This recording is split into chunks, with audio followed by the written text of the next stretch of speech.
Аз съм Диана Наталия Валада. Майка ми, баща ми, аз и брат ми.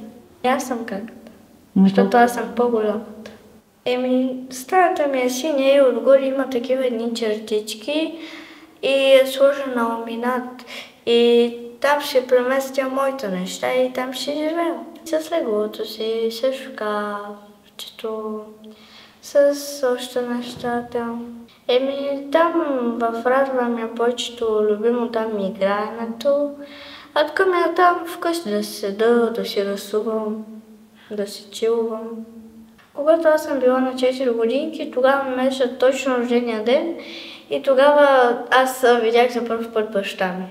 И тогава аз не съм знаела нищо, изведнъж всички ми викат вънка и аз отивам и викам: мамо, кой е този тъй? И мама вика: баща ми. Аз викам: как баща ми? И аз не знам нищо и от тогава до ден днешен още си го помня. Тогава видях и за първ път двете си баби, приятелката си. Моята приятелка е сестра на моя татко.